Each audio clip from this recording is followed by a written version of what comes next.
안녕하세요. 성경 통독 90번째, 90번째 영상, 마지막 영상을 시작하도록 하겠습니다. 저희들이 이번에 나눌 성경 통독 범위는 요한계시록 마지막 12장에서 22장까지를 통독하도록 하겠습니다.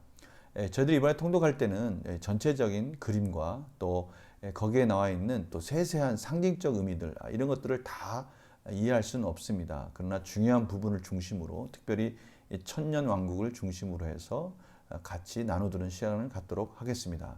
먼저 저번 시간에 잠깐 나누었던 요한계시록을 기록한 목적, 이 부분을 다시 한번 나누고요. 왜냐하면 이 목적을 중심으로 해서 이 재앙들이 또 이러한 심판들이 어떻게 이루어지는지에 대해서 또 이런 것을 통해서 성도들에게 주는 위로가 무엇인지 이런 부분들을 또 이해해야 되니까요.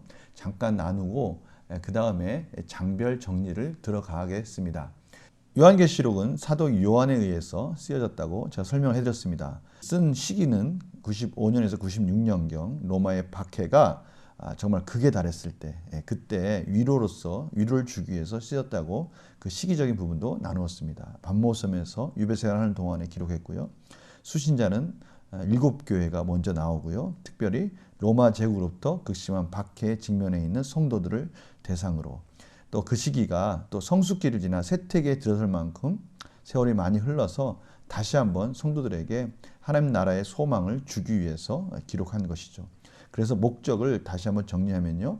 요한계시록은 말세의 사건들에 대해 올바른 시각을 갖도록 기록되었다. 핍박받는 성도들에게 위로와 힘을 제공해 주기 위해 기록되었다.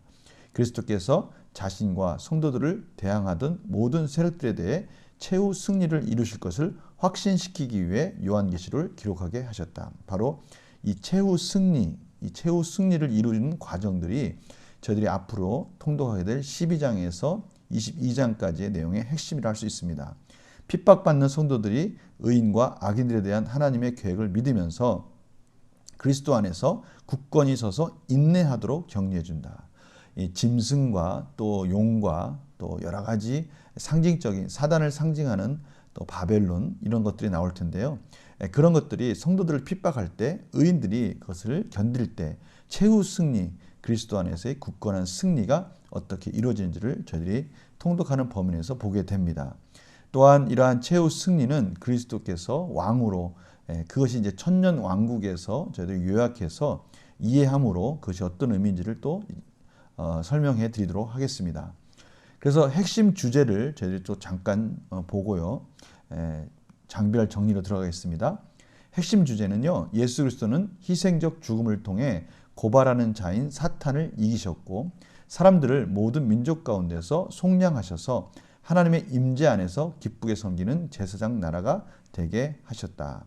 예수 그리스도는 성령을 통해 그리스도 자신의 교회들 가운데 교회들의 시련과 승리와 실패를 아신다. 세계 역사는 그 화와 제왕을 포함하여 확고하게 승리하신 어린 양이신 예수 그리스도의 손안에 있다.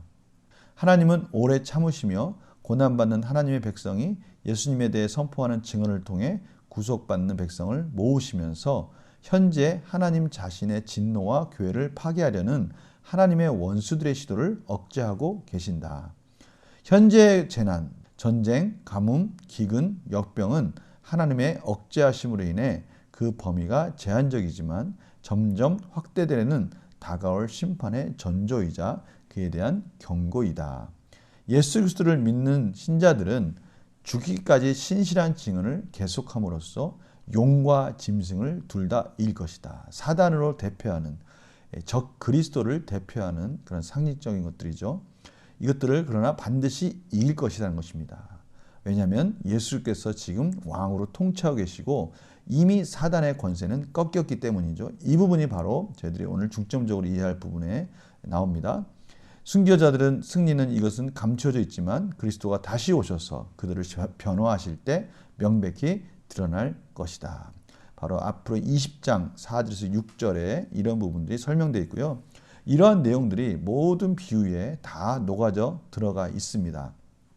그래서 이 핵심 주제를 통해서 그 비유들을 이해하는 그러한 관점이 중요하다고 제가 말씀드리는 겁니다.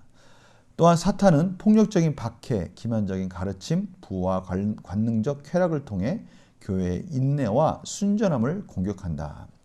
말세의 교회의 대적들은 박해를 강화하겠지만 승리하신 하나님의 말씀이신 예수님은 자신의 모든 원수들을 물리치고 멸하실 것이다. 죄와 고난으로 더럽혀진 옛 하늘과 옛 땅은 새 하늘과 새 땅으로 교체될 것이다. 교회는 눈부시게 순결한 신부로 남편이신 어린 양 앞에 서게 될 것이다. 제가 아까 핵심 주제를 쭉 설명해 드리고 읽어 드렸지만 이 모든 내용들은 20장, 21장, 22장에 그 핵심적인 정리가 있고요. 그 내용들이 각 재앙들과 그 요한계시록 내용들에 다 스며져 들어가 있다는 것을 저희들이 깨닫게 될 것입니다. 장별 요약을 보도록 하겠습니다. 12장에서 16장에 7가지 재앙의 두 번째가 나오는데요. 나팔 재앙과 마지막 대접 재앙이 있기 전 그 중간에 일어나는 재앙이라고 할 수 있습니다. 12장은 한 여자를 삼키려는 붉은 용의 대결이 나옵니다. 사탄의 하수인인 두 짐승이 나옵니다. 온갖 핍박과 고난 가운데 놓인 하나님의 백성들에게 장차 있을 하나님의 공의로운 심판을 미리 계시해서 보여주십니다. 그래서 14장에 나와 있는 설명들을 좀 제가 구체적으로 설명해 드리면요. 이마에 어린 양의 이름과 아버지의 이름이 기록된 사람들이라는 부분이 나오는데 바로 성령으로 거듭나서 하나님의 소유물이라는 표시가 있는 사람들을, 성도들을 말씀하는 것이죠. 보좌와 내 생물과 장로들 앞에서 새 노래를 부르는 사람들. 여기서 새 노래는 질적으로 새로운 노래를 말하는 것입니다. 거듭난 사람만이 새 노래를 부를 수 있죠. 마음에서 중심으로 하나님께 영광을 올려드리는 노래를 말하는 것입니다. 형식적이거나 율법적인 것이 아닌 것이죠. 그래서 이 노래를 새 노래라고 부를 수 있는 것입니다. 여자로 더불어 더럽히지 않은 사람들, 도덕적인 순결, 신앙의 절개를 지킨 사람들을 말씀하시는 것입니다. 끝까지 하나님의 믿음을 지킨 하나님의 백성들을 말씀하시는 것이죠. 정절이 있는 사람들, 예수님께만 순종한 사람들, 오직 예수 그리스도, 오직 믿음으로, 오직 하나님을 경외하는 그런 사람들을 말하는 것이죠. 그 입에 거짓이 없는 사람들, 예수님을 부인하지 않고 형제자매를 사랑하는 사람들을 말씀하시는 겁니다. 흠이 없는 사람들, 예수 그리스도의 보혈로 씻겨서 정결하게 될 때 흠이 없어질 수 있다라는 것입니다. 곧 예수 그리스도로 말미암아 거듭난 성도들을 말씀하시는 것입니다. 그래서 15장에서 16장은 마지막 재앙인 대접 심판이 준비되고 시행됩니다. 17장에서 19장은요. 7번째 대접 재앙과 그리스도 재림 사이에 있는 상황, 음녀 바벨론의 멸망을 언급합니다. 17장은요. 음녀의 등장과 그녀에 대한 심판, 18장은 큰 성 바벨론의 멸망. 음녀와 바벨론은 동일한 것입니다. 그래서 그 큰 성 바벨론과 대조되는 하나님의 성, 하나님의 도성, 그 예루살렘이라고 할 수 있습니다. 이 시대는, 이 역사는 바로 그 세속적 세계관과 하나님의 기독교적 세계관과의 충돌이다. 다시 말하면 세속적인 세계관이 이 세상을 지배할 것인가, 하나님의 나라가 이 세상을 지배할 것인가, 이런 이 두 나라 간의 전쟁이다라고 보는 이 관점이 바로 성 어거스틴이 하나님의 도성에서 설명하고 있는 내용입니다. 결국 하나님의 나라는 점점 이 말세가 점점 가까워질 때, 예수 그리스도의 재림이 가까워질 때 점점 약해질 수 있습니다. 그러나 최후 승리를 바라보면서 나아갈 때, 믿음을 지키며 나아갈 때 하나님께서 그의 백성들을 또 승리 가운데 구원해 주시는 바로 이 천년 왕국이 그런 부분들을 지금 설명하고 있는 것입니다. 그래서 성경적으로나 또 여러 가지 관점에서 신학자들이 많은 주장들을 하고 있습니다. 또 저희 교단에서도 또 많은 주장들을 하고 있는데요. 그래도 성경을 어떻게 하면 어떠한 것으로 설명할 때 이것들이 잘 설명될 수 있고 또 성도들도 신앙 안에서 잘 양육될 수 있을까라는 관점에서 성경의 큰 맥락 속에서 벗어나지 않는 가장 정말 성경이 성경을 해석하기에 용이한 그러한 것은 무엇일까? 그래서 보통 무천년설을 가지고 이 성경을 해석을 합니다. 지금 제가 요한계시록에서 계속 설명하는 것들은 또 성경을 해석할 때 사단과 이 사단의 권세, 이 바벨론과 하나님의 도성 예루살렘과의 이 전쟁, 이 시대, 이 역사를 그렇게 바라보는 것이 바로 이 무천년설, 천년이 없다라는 것이 아니라요. 이 무천년이 그런 뜻이 아니라 천년에 대한 부분을 상징적으로 바라본다는 것입니다. 그래서 그런 관점에서 성경을 해석하는 게 이 성도님들에게 신앙적으로나 또 성경을 성경으로서 해석하는 데 있어서 가장 용이하다라는 점에 있어서 그 부분을 가지고 제가 이따 20장에서 설명을 해드리려고 합니다. 19장은요. 큰 음녀 바벨론의 멸망으로 대환란은 끝나고 그리스도의 영광스러운 재림과 최후의 전쟁에 의한 짐승, 즉 적그리스도의 멸망이 나오게 됩니다. 그 부분을 좀 구체적으로 보면요. 1절에서 5절은 바벨론의 완전한 심판에 대한 찬양이고요. 6절에서 10절은 어린 양의 혼인잔치가 나오고요. 11절, 18절은 예수 그리스도의 재림이 나옵니다. 19절에서 21절은 아마겟돈 전쟁이 나옵니다. 그리고 20절에 천년 왕국이 나옵니다. 이 천년 왕국, 이런 단어는 없습니다. 천년 동안 예수 그리스도가 왕이 돼서 다스리는 나라라는 의미에서 천년 왕국이라고 간단하게 이름을 붙인 겁니다. 제가 올려드리는 도표에는 전천년설과 무천년설의 견해 두 가지가 있습니다. 먼저 전천년설은요. 천년 전에 예수님께서 천년 왕국 전에 예수님께서 재림하신다라는 의미에서 전천년설이라고 해요. 그럼 후천년설은 뭡니까? 그렇습니다. 천년 후에 예수님께서 재림하신다. 그러니까 재림 전에 천년이 있다라는 것을 말하는 것이죠. 그러니까 그렇게 읽으시면 됩니다. 천년 전에 재림하신다. 후천설은요. 천년 후에 재림하신다. 천년 전과 천년 후, 그래서 후천년설, 전천년설, 이렇게 천년이라는 숫자를 실질적인 숫자로 봤을 때 우리는 그렇게 부를 수 있는 겁니다. 그럼 무천년설은 뭐냐? 천년이 없다는 뜻은 아닙니다. 이거 오해하시면 안 되고요. 이 천년이라는 숫자를 상징적인 숫자로 보는 겁니다. 성경에서 천년이라는 말씀들이 몇 군데 나옵니다. 베드로서도 나오고요. 시편 또 잠언 나오는데요.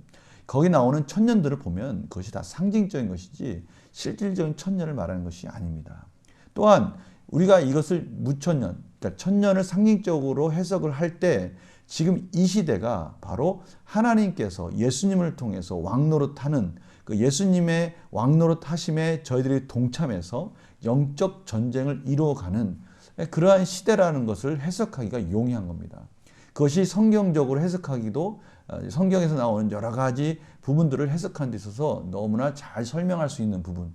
그래서 이 무천년설이 더 설득적이라는 점에서 저뿐만이 아니라 또 많은 또 우리 보수신학을 가지신 분들은 이 무천년설을 많이 따라가고 있습니다. 그래서 저도 무천년설을 가지고 설명해 드리도록 하겠습니다. 그럼 먼저 20장에 나오는 이 무저갱이라는 게 뭐냐? 이 무저갱은 예수 그리스도의 십자가와 부활 사건으로 사단이 치명적인 상처를 받아 그 활동이 제한된 것을 상징한 것입니다.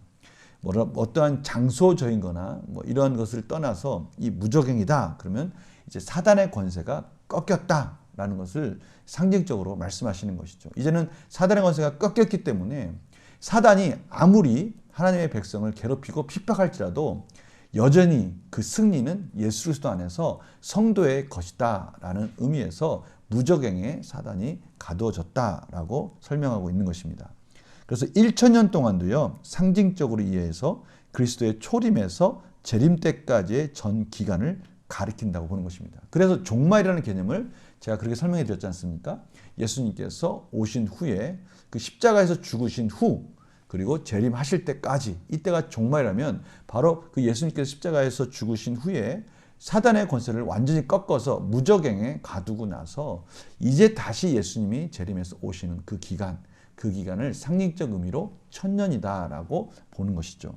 만국을 미혹하지 못하게 교회의 전 역사 기간 동안 비록 사단이 하나님을 대적하고 성도들을 핍박할지라도 사단의 세력은 결정적으로 패했기 때문에 그들의 모든 시도는 결국 실패하고 말 것임을 말씀하시는 것이죠.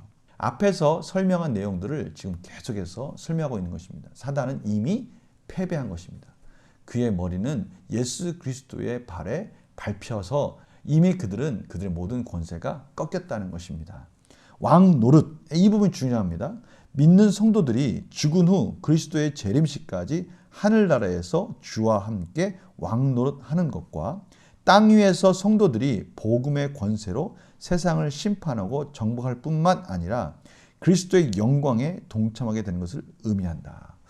바로 이것이 사단의 권세, 세속적인 세관을 가진 바벨론과 하나님의 도성, 예루살렘, 하나님의 나라, 하나님의 통치하시는 하나님의 말씀에 순종하는 그의 백성이 사는 나라, 그 나라의 충돌 속에서 하나님 나라의 백성들은 이 세상 속에서 거룩하게 살면서도 이 세상의 여러 가지 세속적인 세상 속에 휩쓰이지 않으면서 그들의 유혹 속에 넘어가지 않으면서 그들을 지배하고 그들을 통치하며 그 모든 세속적인 세간을 승리하는 삶으로 사는 삶, 이것이 하나님 나라의 왕노릇하는 그런 삶이다라는 것을 말씀하시는 것입니다.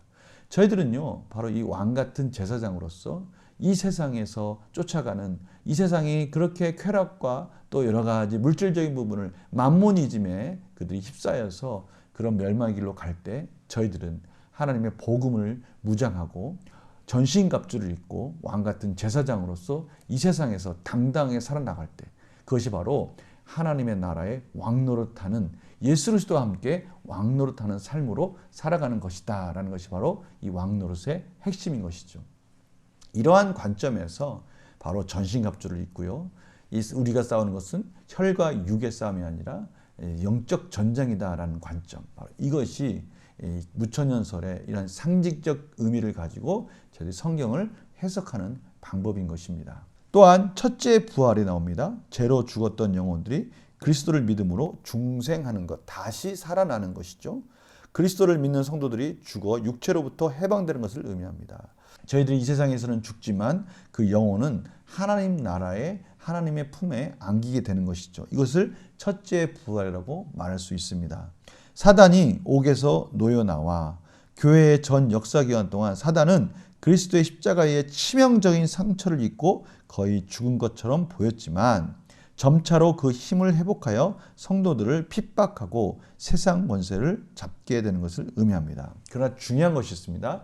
두 가지가 중요합니다. 하나는 사단이 아무리 그럴지라도 그들의 권세, 그들의 치명적인 상처로 인해서 성도들을 핍박할 수는 있지만 멸망시킬 수 있고 성도들의 믿음을 뺏어갈 수는 없습니다. 예수 그리스도가 이미 승리했기 때문에요. 예수의 승리를 저희들은 나누어 가졌기 때문에 사단이 아무리 공격할지라도 우리도 승리할 수 있다는 것입니다. 또 한 가지는요, 이런 모든 권세들, 이런 모든 것들은 하나님의 주권 가운데 허락되었다는 것이죠.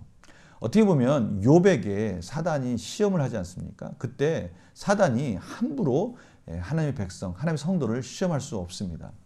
그 하나님께 모든 것을 허락받고 하나님의 주권 가운데, 섭리 가운데 하나님의 백성을 연단시키는 과정들을 저희들이 봅니다. 그렇습니다. 사단이 자신의 모든 권세와 그들의 모든 힘과 능력들은 철저하게 십자가상에서 다 무너졌고요, 패배하였고요. 그러나 하나님의 주권과 섭리 가운데 그들이 지금은 그들이 가지고 있는 온갖 세속적인 유혹을 가지고 성도들을 넘어뜨리려 하고 있습니다. 그러나 그들이 아무리 그렇게 하나님의 백성들을 괴롭힐지라도 그들은 결국 하나님 안에서, 예수 그리스도 안에서 최후의 심판을 맞이하게 될 것입니다. 또 곡과 마곡이 나옵니다. 이건 에스겔서에 나와 있는 말씀인데요. 마곡이라는 나라의 곡이라는 왕에 대한 부분입니다. 이 비유는 사단의 나라를 상징적으로 말하는 겁니다. 아마겟돈 전쟁의 또 다른 표현으로 그리스도의 재림 때 있게 될 이미 판가름 난, 따라서 이 전쟁은요, 그냥 마무리된다는 의미이지 결코 사단이 이길 것이라는 가능성을 염두에 둔 전쟁은 아닌 것이죠. 둘째 사망이 나옵니다. 그리스도의 재림 때 모든 사람들이 육체적으로 부활하여 백보자 심판에서 영생과 영벌로 나누어지게 되는 것을 상징합니다. 그래서 하나님의 자녀에게는요, 둘째 사망이 있을 수 없죠. 믿지 않는 자들, 예수 그리스도를 부인하던 자들, 적그리스도, 이런 자들은 바로 둘째 사망, 영벌로 그들이 심판을 받게 된다라는 것을 말씀하고 있는 것입니다. 그리고요, 요한계시록 20장에서 22장에는요, 하나님 나라의 완전한 회복을 말씀하시는 것이죠. 그 회복이 어떻게 이루어지는지를 창세기 1장에서 3장, 또 요한계시록 20에서 22장을 가지고 서로 비교해 보면요, 확연하게 그 의미를 알 수가 있습니다. 태초에 하나님이 천지를 창조하시니라. 이것은 하나님이 이 땅 모든 만물을 창조하시는 시작이었잖아요. 그러나 이제 하나님께서는요, 모든 심판 위에서 새 하늘과 새 땅을 허락해 주십니다. 어두움을 밤이라 칭하시니라. 이 밤이라는 부분, 이 부분이 이제는 사라지게 됩니다. 거기는 밤이 없다는 것이죠. 오직 하나님의 영광만이 나타난다는 것입니다. 내가 먹는 날에는 정령 죽으리라. 이 죽음의 권세가 이제는 사라지게 됩니다. 다시 사망이 없고 저희들은 둘째 사망을 이제 맞이하지 않게 되고요. 영생의 삶으로 산다는 것이죠. 사탄이 인간을 속인 자로 나타나죠. 그러나 이제 사탄은 영원히 하나님의 심판 가운데 사라집니다. 뱀의 최초의 승리가 나옵니다. 그러나 어린 양이 이 모든 뱀의 유혹으로부터 시작되는 사단의 권세들을 다 꺾어 승리하게 됩니다. 어린 양의 최후의 승리. 내가 내게 고통을 크게 더하리니. 우리가 죄의 심판으로 말미암아 죽음의 사망의 질병 가운데 여러 가지 고통 속에 살게 되었지만 이 하나님 나라가 회복되어지면 다시 사망이 없고 애통하는 것이나 여러 가지 슬픔에 관련된 부분들, 또 절망과 슬픔과 낙심과 질병에 관련된 부분들, 이런 모든 것들이 다시 있지 아니하게 된다라고 말씀하십니다. 땅은 너로 인하여 저주를 받고 그러나 이제는 저주가 없어지게 됩니다. 아담 안에서 생명나무로 나아가는 길을 잃었지만 그리스도 안에서 생명나무로 나아가는 길이 회복됩니다. 그들은 하나님의 임재로부터 추방됩니다. 그러나 하나님은 이제 저희들에게 하나님과 함께 영원히 거하면서 하나님의 얼굴을 볼 수 있게 된다라고 말씀하게 됩니다. 여기까지가 저희가 요한계시록 22장까지의 내용입니다. 좀 어려운 부분도 있고요. 좀 상징적인 부분도 있습니다. 그러나 저희가 이번에 통독하면서 그것을 하나하나 세세하게 아는 게 중요한 것이 아니라 어떠한 흐름과 어떠한 내용들로 어떠한 큰 그림 속에서 하나님의 왕국, 하나님의 통치가 예수 그리스도 안에서 이루어지는지, 그리고 성도들은 어떻게 해서 그런 왕노릇하는 하나님의 영적 승리를 바라보는 삶을 사는지, 이러한 것들을 이런 요한계시록 20장 또 21장, 22장을 통해서 저희들이 이해하게 되고요. 또 하나님 나라를 바라보게 되는 것입니다. 결국 이러한 말씀들이 하나님의 백성들, 참으로 힘들고 어려운 속에 사는 그의 백성들에게 주어졌을 때 그것은 우리들의 정체성을 또 설명해 주는 것이고요. 저희들이 바라보는 하나님 나라에 대한 분명한 확신을 또 갖게 해 주시는 것입니다. 한 가지만 더 말씀드린다면 우리의 정체성은 뭡니까? 그렇습니다. 저희들은 예수 그리스도가 이미 십자가에서 죽으심으로 이제 최후 승리를 얻으셔서 왕노릇하는 그 시대를 저희들도 지금 살고 있다는 것입니다. 여러 가지 어려움과 또 여러 가지 갈등과 또 염려와 근심이 있지만 그 속에서 저희들은 하나님의 은혜로 말미암아 예수 그리스도의 승리 안에서 하나님의 말씀의 능력으로 영적 전쟁에서 승리한 삶으로 살 수 있다라고 말씀하시는 것이죠. 우리가 이제는 그런 왕노릇으로 이 세상을 능히 이기면서 승리한 삶으로 하나님께 영광 돌리며 하나님 나라를 바라보는 복된 영생의 삶을 사는 우리 성도들의 삶이 되기를 간절히 축원합니다. 지금까지 우리 성경 일독 하시느라 수고 많이 하셨고요. 이제 이런 일독이 완성되었으니 이제 이것을 또 기반으로 해서 다시 또 성경 통독에 도전함으로 하나님 말씀이 이제는 한 번 읽었기 때문에 한 번 통독을 하였기 때문에 여기에다가 플러스 되는 겁니다. 다시 한번 말씀을 보는 관점이 생기는 것이고요. 또 말씀을 이해하는 여러 가지 폭이 생기게 됨으로 인해서 이번에 또 다시 통독을 하게 되면 거기에 저희들의 또 이 성경을 바라보는 식견을 넓혀주는 그런 효과가 있을 것입니다.